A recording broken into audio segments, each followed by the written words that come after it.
Gwapo daw ko sa akong profile, iyaha daw kong gistok. Isuyan daw siya nako, kay bawog daw kong pilok. Hamis daw ako ang kutis, pang koreano ang buhok. Nailad siya sa akong filter, di na lang yun ko magtok. Halos di siya katoo pagkakita sa personal. Kay itom daw akong panit, mura daw kong kriminal. Yang amiga ni katawa na puno siya sa saway. Kay ni patol siya nako nga mura og panuway. Pag open na kog messenger, di na siya visible. Iyang chat kay nangawala, bisag asa ko mag-scroll. Iya di ay kong gi-block, na discourage si Nicole. Da maunay patagam sa mga chikas nga hangol.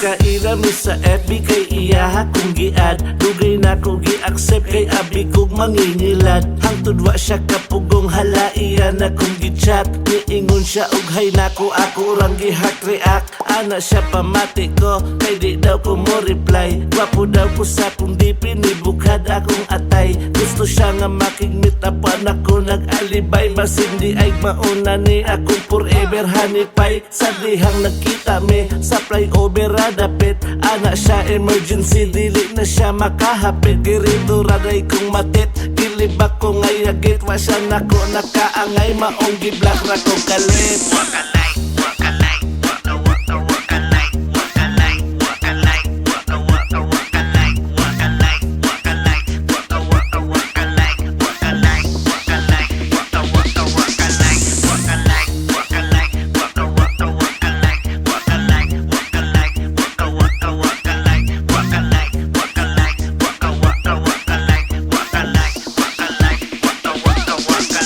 Unang kita niya nako, kalit daw siya nga na fall. Wa daw siya makalimot atong nakita ko sa mall. Kay tisoy daw ko slayo, maong iyahag yung gishore. Wasuwa ko niya maabti yung siya kay naguol. Hangtod nga nasakpan niya ang akuang Instagram. Dagan kaayo gichat, wala na ko mabantayan. Dagan siyag mga long message og akong gireplyan. Hangtod nga nagsabot mi makita mi sa panakan. Og dito ko natagam, nagsakit tahon ng amaw. Ganina pa ko gahulat, wala in town siya nilutaw. Kay dihang nakita ko niya siya daw kay napalaw. Dako daw kay kuog agtangog akong buhok bulaw.